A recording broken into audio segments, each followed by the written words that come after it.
Okay, I'm going to do a book review of the Vatican's Holocaust today, and just want to give a little warning.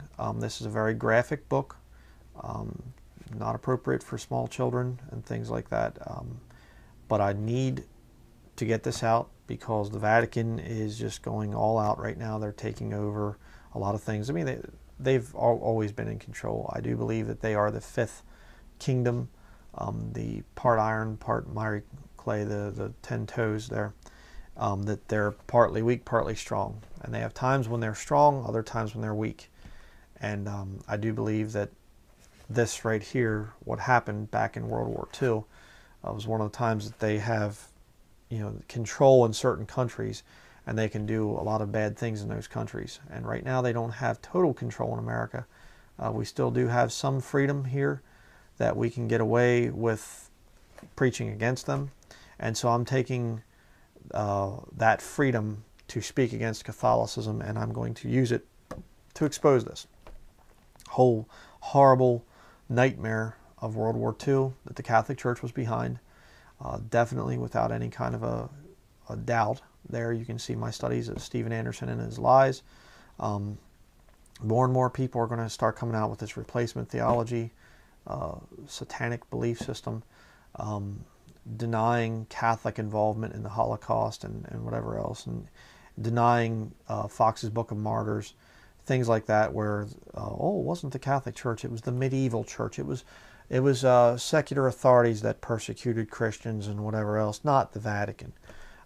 Yes, it was the Vatican. And of course you'll say, well, you'll have another argument. People will say, well, but that was back 500 years ago. The Catholic Church has changed. No, actually this is less than 100 years ago, what they did over in Yugoslavia. So I want to talk about this, and I'm going to show you some quotes, different things I've highlighted when I read this book. And this is a very, very good book. Highly recommend it. So I'm going to show you some things from this book and this study. This is for educational purposes. This is to warn people out there about this organization. The Vatican is still there, and they still have the same beliefs, and they are planning an even greater Holocaust in the future. So with that being said, we will get started.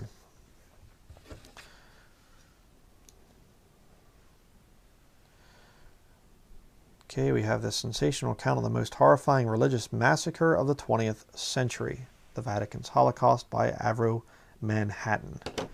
And I'm just going to go through here, and we're going to read parts that I've highlighted. Okay, it says, a copy of this book was hurled across St. Peter's Cathedral, London, England, by the Archbishop of Canterbury, to the stupefaction of a vast congregation gathered there to pray for Christian unity.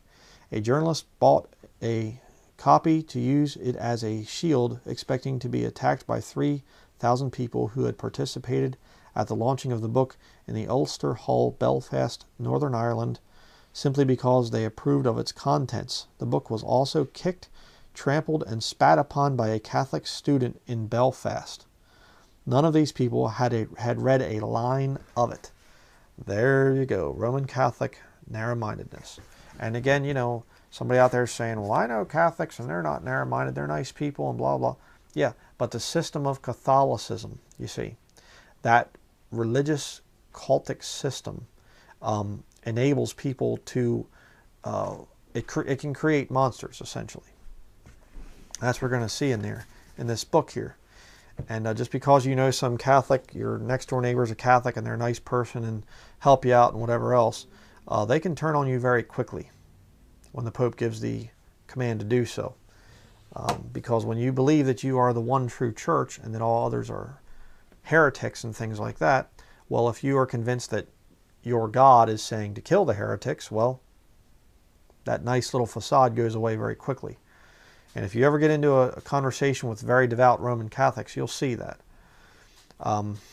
Preface to the American editions. The Vatican Holocaust is not a misnomer, an accusation, and even less a speculation. It is an historical fact, definitely. 700,000 in a total population of a few million proportionally would be as if 1/3 of the USA population had been exterminated by a Catholic militia. Okay, 1/3 of the people there in Croatia, over there, a third of them were slaughtered by the Catholics during World War II. And yet, when you go to public school, you won't hear anything about that slaughter. Interesting. And you won't hear anything about Adolf Hitler being a Roman Catholic and all the Jesuit tie-ins and stuff to the Nazi Party. You won't hear about that. Page 3. The papal nuncio in Germany, E. Pacelli, led the powerful Catholic Center Party sharply to the extreme right, thus allying it with the forces which were to skyrocket Hitler to power. In Italy, the Vatican strengthened fascism by signing a pact with Mussolini in 1929. Absolutely. The Vatican is a political organization. It is a political power, and it always has been. And they will do whatever they need to do to put their people in power. Anybody that thinks out there that the Vatican is just kind of a church organization and whatever, no, they're not. They are the most powerful force on the planet. The Lord is the only one that's more powerful than the Catholic Church right now. You say, what about the devil? The devil runs the Catholic Church. So the Godhead is the only one that has more power than the Catholic Church right now. Here we are on page 20. The sundry semi-military illegal terrorist movements were likewise screened by the mantle of religion. Okay, again, Catholicism creates terrorism. They create different terrorist organizations. A lot of the all of the Islamic movement goes back to the Vatican, tied back to the Vatican. Again, I have a video on that. Disarming of the Yugoslav army. Talked about that.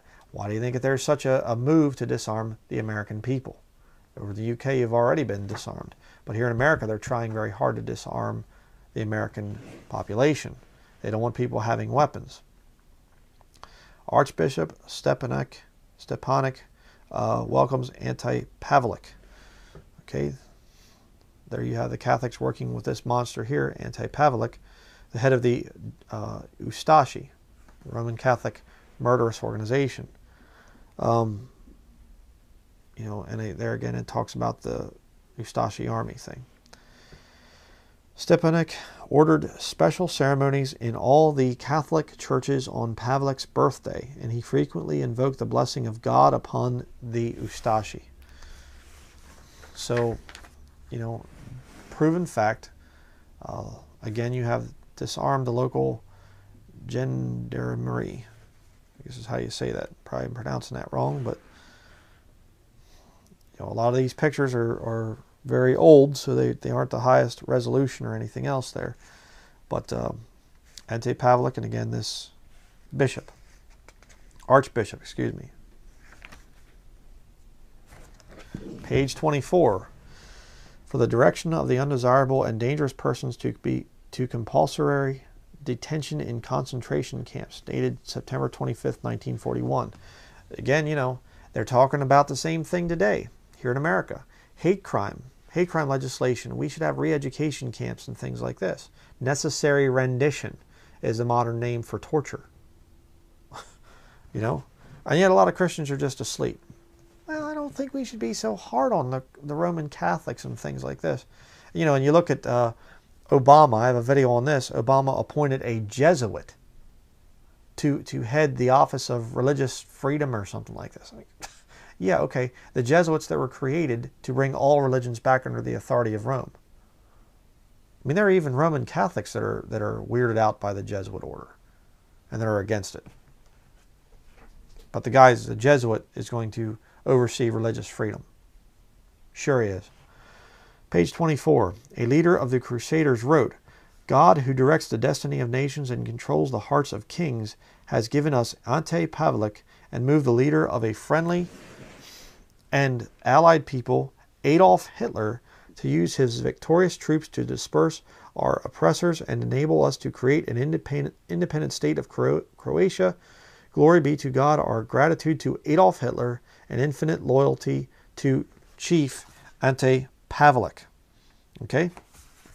And again, Hitler was a Roman Catholic. And Anderson and all these other liars, that's not true. There's no proof at all. I mean, there's proof all over the place. Here's another picture. Nazi officers, and Roman Catholics. There's a better picture of Ante Pavlik, a very disgusting individual. Page 27, when Ustashi, Croatia collapsed, Pavlik hid at the Vatican, then disguised as a monk, fled to the Argentine, where he set up an Ustashi government, waiting for the day.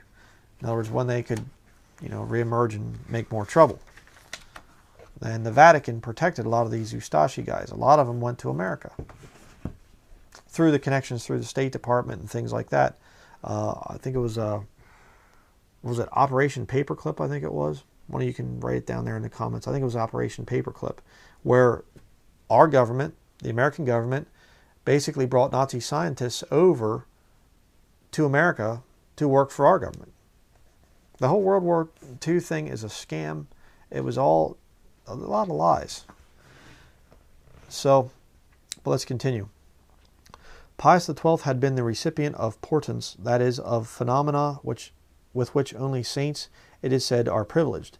This even through such phenomena as a rule occur after death, and always when a rational scrutiny of the miracles has become impossible. During the conclave of 1939, convened to elect a new pope, Cardinal Pacelli was visited by Pius X in person. Pius X announced that the next pontiff would be him, Pacelli. It was a miracle. It must have been, for Pius X had died almost 3 decades earlier. Pacelli was indeed elected pope. The fact that he cast his own vote for himself did not really affect the issue. Pacelli became Pope Pius XII, choosing the name of Pius in honor of Pius X. Okay. 10 years later, in 1950, Pius XII, after patient years of self-canonization, saw the sun zigzag in the sky of Rome, not once, it must be noted, but on 3 successive days. That's a good trick. As if this were not enough, the very Mother of God appeared to him with a within the convulsed sphere, in a spectacle of celestial movements in transmission of mute but eloquent messages to the Vicar of Christ. In other words, the guy was possessed with devils. Okay, he's seeing, former popes that have been dead for, years and years and years, and they're appearing to him and telling him things, and Mary, the Mother of God, is appearing to him, and so crazy. Okay, now we're going to get into some of the graphic pictures and things, and this is history. Okay, you got these Roman Catholics. They will come out and they will say that the Holocaust didn't happen. The Catholics had no, involvement in anything. They're just innocent, totally innocent. That's why I'm doing this study, to show you that no, they were not innocent. Okay, here you have that picture. The Nazis, who for a time were posted in Croatia, were so horrified at the Ustashi atrocities that they set up special commissions to investigate them. Down here it talks about killed 600 of them with guns, knives, and sledgehammers. Okay, and if you don't understand what was going on in Croatia there, and Yugoslavia, Serbia, all that different areas there, they have the Greek Orthodox system and the Roman Catholicism, and the two are fighting for power all the time.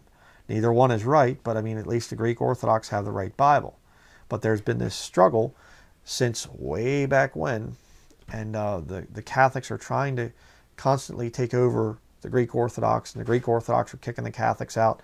It's two big state government churches fighting against each other. And now you see the Greek Orthodox starting to join with Catholicism.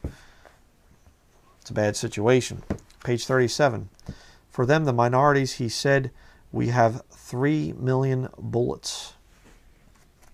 Again, Catholics saying we can just kill these Greek Orthodox. There you have a picture. They're about ready to kill this guy, the pit of death. They're going to kill him and then dump him down into this pit. The barbarity created such a commotion, even among the Nazis, that they set up a committee to exhume the bodies and took photographs as evidence. The oral process was incorporated in an official Nazi document, Ustanzenwerk by Bilovar. I'm probably not pronouncing that right, but there you have that. Okay. In other words, the Nazis were so shocked by how cruel these Catholic Ustashi were. Not all the Nazis. I mean, some of the Nazi soldiers were probably, non-Catholic or something, and they were probably just, secular, and they're going, what are these crazy Catholic Ustashi doing? And here, of course, you have some poor little children that starved to death. Just terrible. But it says, and Eustachi, named Ante Urban, a pious Catholic, protested indignantly at his trial after the war when accused of having killed hundreds of children. He asked the judge to consider the accusation a lie, since, he explained, he had killed personally only 63 of them. Oh, well, let's just drop the charges then. I mean, he only killed 63, not hundreds. Again, it's this same thing of these Holocaust deniers, like Stephen Andersnake or any of the other ones. Serpent Andersnake, we'll call him. These guys, it wasn't 6 million Jews. It was probably only 100 or 200,000. And that's not enough? That's not an atrocity? And it was 6 million too, by the way. And I didn't say about this in my debunking thing of this Holocaust denial deal, but one of the ways that they can tell it was 6 million is by looking at the census type of a thing. How many Jews were living in this country and how many Jews were living in that country, and then after the war. And that's another reason why they come up with a thing of 6 million. And eyewitness accounts and all this other stuff, all these other proofs out there. And yet these satanic, anti-Semitic Roman Catholics are coming out all the time. No, we didn't kill 6 million. They didn't say we, but there weren't 6 million killed. That was all a lie. It was only a couple 100,000. So, we'll just let it go then, Yeah. Here we have page 41, put to death with hammers. They were so disgusting they, beat people with hammers. 66,000 Orthodox Serbs brought from the villages of the Bosnian marches were slaughtered, including 2,000 children. Less than 100 years ago. This is what Roman Catholics are capable of.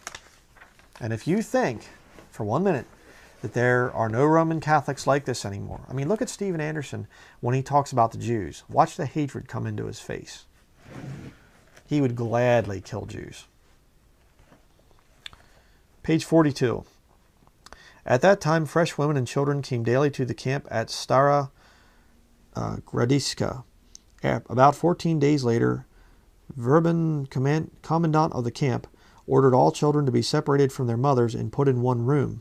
10 of us were told to carry with them there in blankets. The children crawled about the room, and one child put an arm and leg through the doorway so that the door could not be closed. Verban shouted, "Push it."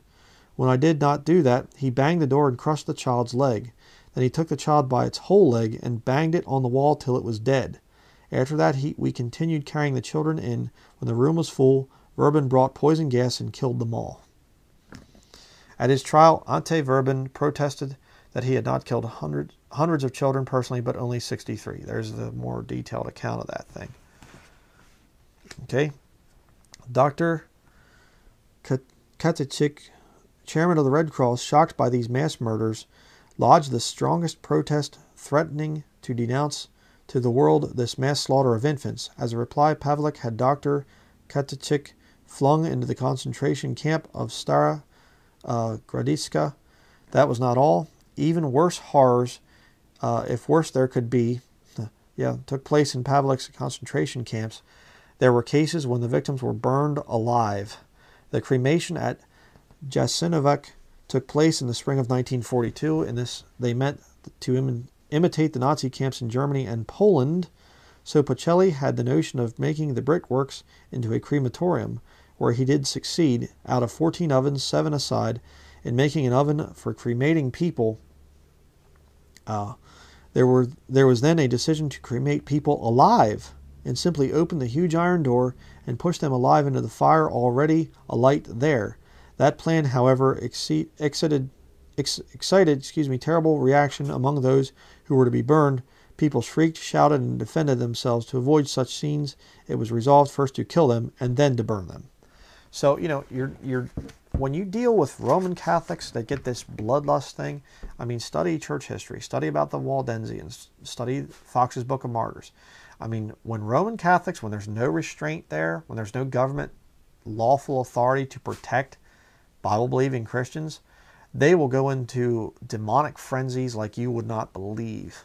They will do things that you just are shocked to even know about. And many people out there, many of you probably don't even know about this stuff. That's why I'm doing this little book review here. It's just, Terrible. Page 44. At the last named place, victims were wired together in groups of 20, taken to the edge of a 1,000-foot cliff, where the Eustachi killed the first persons only, so that they dragged the others down alive with them. Another torture that they would do. Next page. Often the executions were committed in the homes of the victims with the most primitive weapons. Some Eustachi specialized in disposing of their charges by crushing their skulls with hatchets or even with hammers. Incredible but authenticated atrocities were committed wherever the Eustachi appeared. At Dubrovnik, Dalmatia, for instance, Italian soldiers took pictures of an Eustachi wearing two necklaces.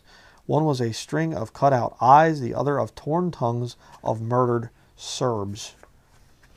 Done by our military, by the way, too, in Vietnam. I don't know, maybe some of the other wars, too. I'm not sure. But the fact of the matter is, I've read numerous books on the Vietnam War. There were soldiers in Vietnam that were doing the same thing, cutting parts of the bodies of enemies off and making necklaces with it. There's some sick individuals out there. Further down here on the page, page 45, in the villages of Baska, Perna, and Pajomoji, Basanka Krupa district, in the summer of 1941, 540 women and children were locked in houses, which were then set on fire. In the village of Kriva Rervek, about 600 people were burned in their houses. Sorry I'm butchering these names. If you're from Croatia, Yugoslavia, wherever, I apologize. But here you have this thing that they would do. They would take, here you have Eustachi, and they would take a prisoner, and they would basically hold up this pan here underneath, and they would take this knife and plunge it right into the neck and let the guy bleed to death. Peter Brzyka. During the day and night of 29th August 1942, Brzyka cut the throats of 1,300 prisoners in the concentration camp of Jasenovac. He was rewarded with a gold watch and proclaimed King of Cutthroats. Dr. Nikola Kilolik, a Croat and a Catholic, was an eyewitness to the deed. So even Catholics are admitting. Even Roman Catholics are saying, yeah, I saw it. We awarded him with a gold watch. The one true church of the apostles, founded upon the Apostle Peter. Sure, yeah, right. Page 48. August 29th, 1942. Peter Brzyka cut the throats of 1,360 prisoners with a specially sharp butcher's knife. That's what we just read there. And he got a gold watch for it. Eyewitnesses testified to similar occurrences in the village of Gorovac on September 13th, 1941. Children of about 3 years of age were impaled. In some places, mothers threw themselves down with children in their arms, and one stake perforated mother and child. Some young girls had their breasts tied or cut. Others had their hands made to pass through them. Men had their ears and noses sawn away, and eyes had been uprooted from their sockets.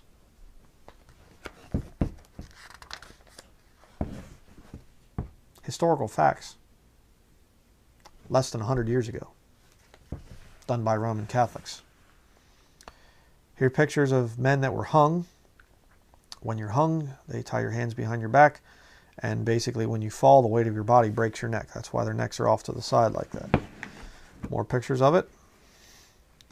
Father Branko Dobroslavljevic, not even going to try that one, from Belgium, who had to read the obituary of his own son, whom the Eustachi killed in his presence after horribly mutilating him. These are sick individuals. Page 52. During our journey towards the hill of Javor, near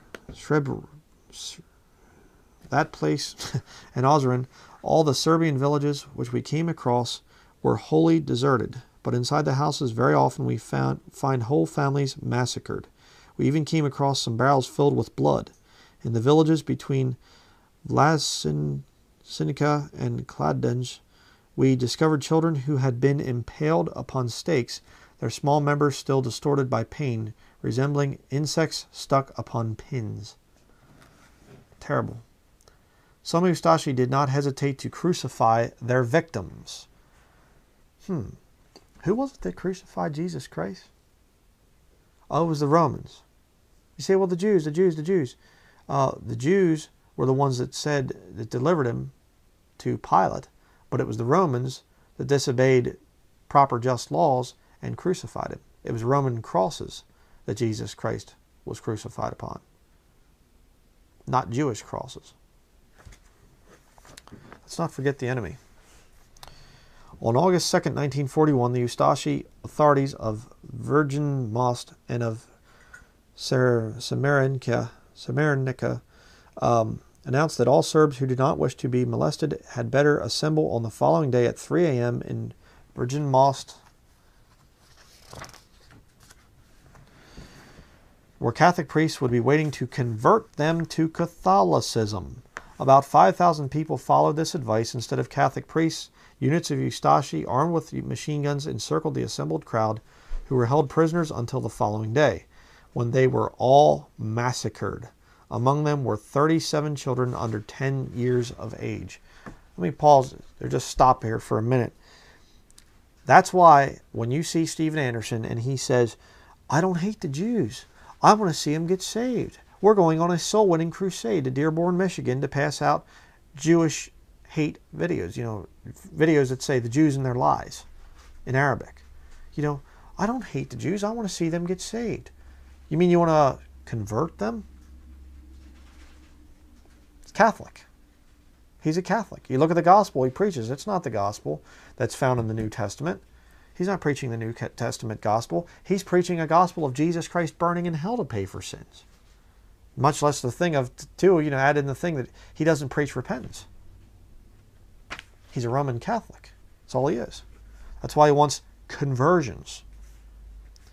Not long afterwards, on August 20th, 1941, another unit of the Eustachi arrested all Serbs in the neighboring region of Lejevno, took them to the woods of Koprovincia between Bogojno and Kupres, and killed them all. A few days later, they arrested all the surviving families, whom they also massacred on the same spot. Before the massacre, women and even young girls were raped, after which most of them had their breasts cut and arms and legs broken. Some old men, before being executed, were blinded by way of having their eyes cut with knives or torn from their sockets. 500 women and children were hurled into pits in the hills of Tuznica and Komansnica, while another 80 women and children were massacred in the village school of Celebic.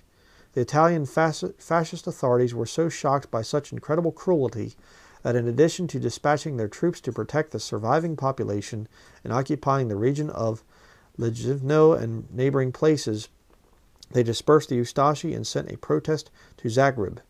Eustachi were committing no less abominable atrocities in other parts of the country. In the town of Prejdor, for instance, during the night of July 31st through August 1st of 1941, they massacred 1,400 men, women, and children, leaving their corpses to rot in the houses and in the streets. The Nazis nearby, horrified at such wholesale butchery, entered the town, compelling the Eustachi to leave. Why aren't these things in the history books, The Nazis had records of massacres of their own second to none, yet the horrors committed by Pavlik's Eustachi troops proved to be of such bestiality as to shock even them, a most crushing evidence that the Eustachi massacres had surpassed anything experienced even by the Germany of Hitler.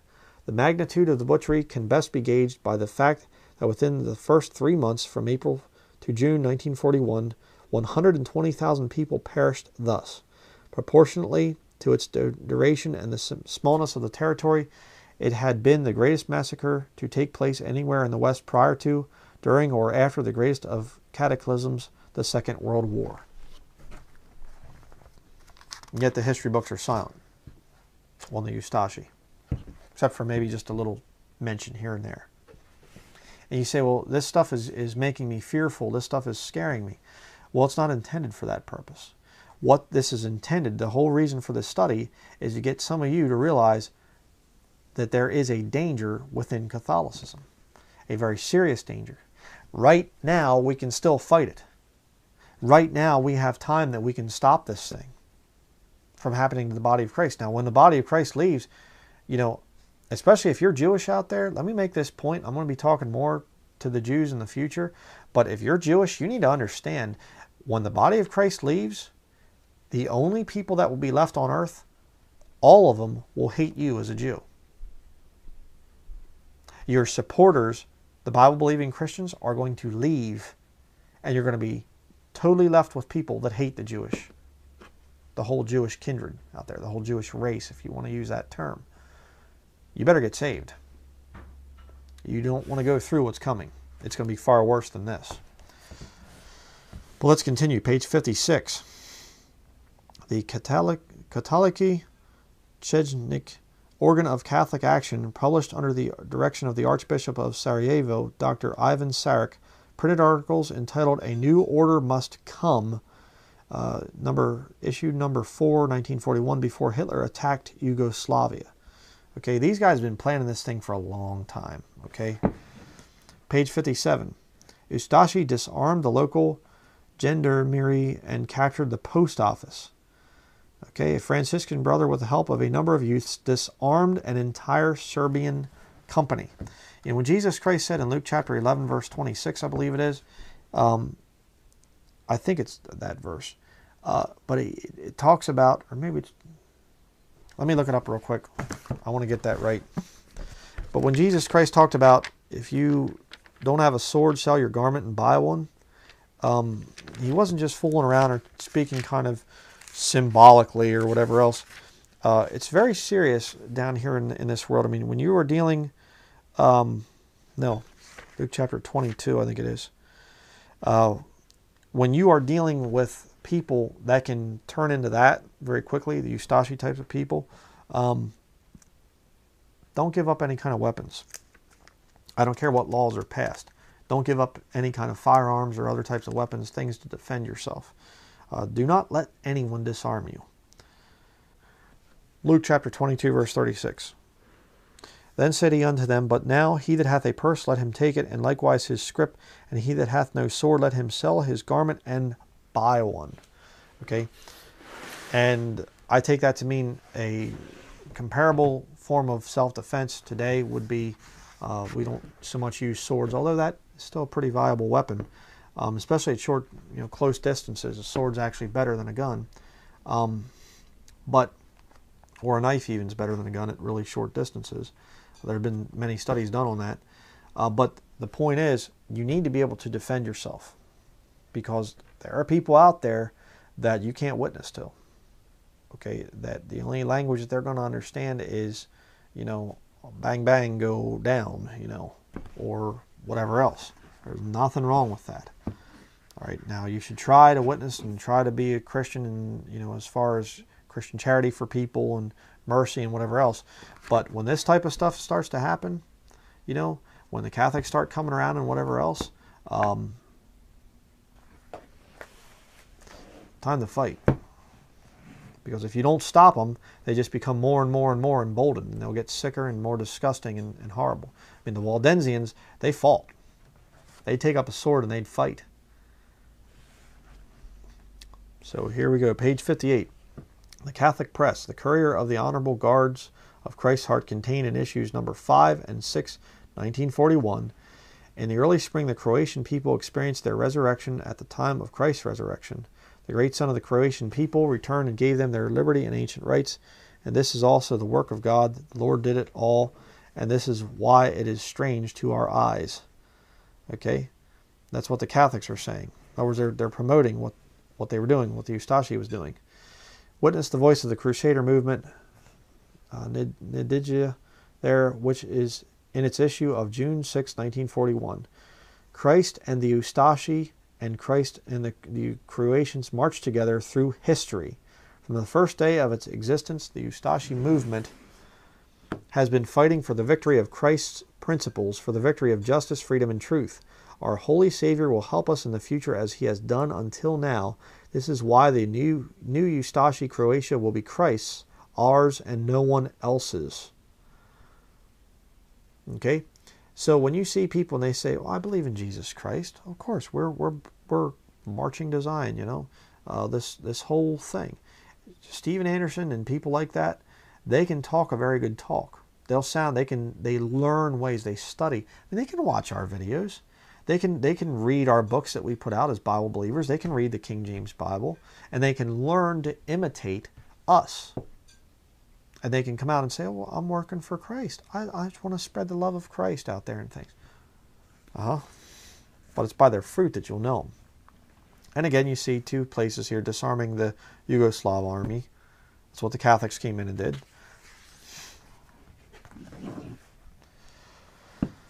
Here you have, again, the Catholic press, including the diocesan and episcopal papers, all supported and praised the Eustachi from the first to the last. Totally supported by Roman Catholicism. The Eustachi was a nice little army for him. Page 62. There will be purges, shouted priest Mikan. Yes, there will be purges. Were these massacres committed only by the followers of Pavlik? They were often promoted and carried out by Catholic priests claiming to be the followers of Christ and the representatives of a church trumpeting to the four winds that she preached universal love. It will suffice for us to mention only a few. Franciscan priest Mate Mogus disarmed Yugoslav troops. Look, people, at these 16 brave Eustachi who have 16,000 bullets and who will kill 16,000 Serbs. Again, oh, the Catholic Church, we're just universal. We're the universal church. We're spreading love and everything else. Look out for that. The Bible condemns Roman Catholicism in Revelation chapter 17, right? Clearly the Roman Catholic Church. It's not America. It's not the Illuminati or some other kind of nonsense. It's clearly Roman Catholicism, And you get these people that they don't want to talk about. Let's not talk so much about the Catholics. And, well, Hitler wasn't really a Catholic. It was just kind of, he was into evolution. He was secular and whatever. Look out. Here we have the next page, page 63. A group of Franciscan priests who tortured and finally killed 25 Serbs in the village of Kassel took photographs of their victims. Sick individuals. Priest Bozo Simlisa, on July 27, 1941, he held a meeting in the village, and when he was informed that all Serbian men had been murdered and that women and children were to be killed that night, he told them not to wait for the night, for 24 hours had already passed since the chief had issued his order that not a single Serb must be left alive in Croatia. No mercy. No women and children. Yeah, just leave. Kill them right now. Just kill them. Page 65. In the provinces of Lika, Banija, and Kordun, where 172 churches were totally destroyed. Again, they'll let people have their own little Babel buildings that are basically come from Catholic, pagan practices of building pagan temples and calling them church. But they'll let them have them until the right time, and then they come in and just crush them and destroy them. And, because then the people are dependent, and they just, I'll do whatever I have to do. They'll convert to Catholicism. But it says here, Orthodox priests, before being executed or hanged, were often horribly tortured. Example given there, priest Branko D. I won't try to pronounce that, from Velgen, who was compelled to read the obituary of his own son, whom the Eustachi first killed in his presence, then preceding his own torture and death. The higher clergy were not spared. On the night of June the 5th, 1941, on orders from the Eustachi chief, Gutik, the Orthodox bishop Platon of Banja Luka in western Bosnia, together with several Orthodox priests, some of whom were former members of the House of Representatives, was taken to the outskirts of the town by the Eustachi. There the old bishop's beard was torn out, a fire lit on his naked chest, then after prolonged torture, he and all his companions were killed with hatchets and their bodies thrown into the Verbanja River. Dozitij, Orthodox Bishop of Zagreb, capital of the independent state of Croatia, where Archbishop Stepanek had his residence, lost his reason as a result of the tortures inflicted upon him before his expulsion to Belgrade. 3 Orthodox bishops, Peter Zimonjic of Sarajevo, Sava Trelajic of Plaski, and Platon of Banjulica, were murdered. Okay. Numerous Catholic priests and monks, some of whom were not even attached to the Eustachi formations, carried out indiscriminate executions with their own hands. Many of them methodically and with precision took part in the most incredible orgies of blood. Canon Ivan Mikin, already mentioned, made daily rounds of the prison and mercilessly beat Orthodox Serbs with a bullwhip, scolding the Ustashi for being lax in their work, personally ordering that the Orthodox monastery of Gomrij be looted and its inmates sent to a concentration camp where they were all executed. Fra Anto, a Catholic priest of Tramoznichka, organized Ustashi bands with the object of capturing as many Orthodox Serbs as he could, whom very often he tortured personally, as he did at Breko. Simic Vejekuslav, a monk of the monastery at Kinin, personally killed numerous Orthodox. Sidonj Sol, a monk of the Franciscan monastery in Nasis, deported the Orthodox population of whole villages, while the Catholic priests Gunkevich and Marajonovich Dragutin, in addition to acting as police officials, ordered the arrest of hundreds of Orthodox, whom they tortured and then killed, taking an active personal part in their execution. German Kastimir, abbot of the monastery in Guntik, personally directed the mass murder of the Orthodox Serbs of Glina, 100 of whom were murdered inside the Orthodox Church there. The names of many others have been put on record by the Serbian Orthodox Eastern Orthodox Diocese of the USA and Canada, by the Orthodox Church of Yugoslavia, by the Yugoslav government, and by other official agencies. Okay? Again, Catholic priests will join right into the killing and murder when this stuff happens. Here you have forced conversion, Catholic priest, people there from the village. Collective resistance was met by ruthless collective punishment. Another tactic used by our military, and by which comes from Catholicism. If one person is doing wrong, then we'll punish the whole unit. They'll do that. And if one person does wrong, we're going to destroy the whole village. The way these Catholics were doing things. Again, another picture of forced conversions. You Serbs are condemned to death, and you can only escape that sentence by accepting Catholicism. A Jesuit priest and a sworn Ustashi, Father Shreko Perik of the Gorsia Monastery near Livno, advocated mass murders with the following words: "Kill all Serbs, and when you finish, come here to the church, and I will confess you and free you from sin."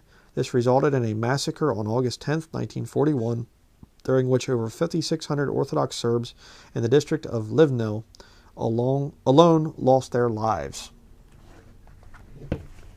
Sure, Jesuits are perfectly capable of doing that. Again, more conversions, forced conversions. Father Dionysio Juric, Ante-Pavlik's confessor, was quite blunt about it. Any Serb who refuses to become a Catholic should be condemned to death, he declared at Staza in the district of Banjia. Incredible. There you have the Catholic priest behind the Ustashi symbol there. The terrible reputation of the Ustashi for ruthlessness was often sufficient to persuade people to embrace the Catholic Church, and their bayonets helped the Catholic padres to baptize those who hesitated. The alternative, the preachers warned, was seizure of their property, arrest, concentration camps, or even execution. Next page, page 72. There you have this guy, Catholic priest, then he becomes a soldier. Father Filipovic, chief ecclesiastical murderer of Croatia, although a monk of the Order of St. Francis, was a fanatical Ustashi long before the Second World War. His political and religious ruthlessness can be judged by the fact that while addressing a battalion of the armed Ustashi in the village of Drakulic, he killed an Orthodox child with his own hands. These people have a level of hate that just knows no bounds. Again, more pictures of the concentration camps, which the modern Holocaust deniers would say, oh, that doesn't even exist.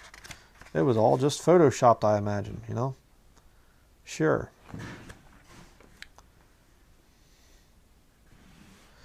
The Ustashi committed the most execrable crimes with the utmost indifference. Frequently they amused themselves with prolonging the tortures of their prisoners to pass the time. Sick individuals. Catholic priests too advocated the killing of children. Witness Father D. Jurek. Today it is no longer a sin to kill a child of 7, he said, should such a child be opposed to our movement of the Ustashi. No conscience at all. Here you have a picture of the Ustashi. The guy's holding up his knife. This one there, they're holding the guy, and they're going to cut his head off with a crosscut saw. Nice, huh? Mass murders were supplemented by the massacre of individuals, mostly in rural districts. Instances of the utmost ferocity occurred. The Ustashi very often used the most primitive weapons such as forks, spades, hammers, and saws to torture their victims prior to their execution. They broke their legs, pulled off their skin and beards, blinded them by cutting their eyes with knives, and even tearing them from their sockets, as a survivor, Marija Bugunovich, testified. Sometimes executions were committed on the home ground of victims carried out with conventional guns and revolvers. Some Ustashi specializing in disposing of their charges by crushing their skulls with hatchets or even hammers. At Dubrovnik, Dalmatia, fascist soldiers had photographs of an Ustashi wearing 2 necklaces. One was a string of cut-out eyes, the other of torn-out tongues of murdered Orthodox Serbs. We read this earlier. Similar thing here.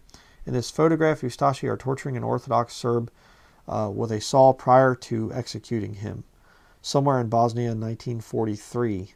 The photograph was found in the pocket of a dead Ustashi in 1945.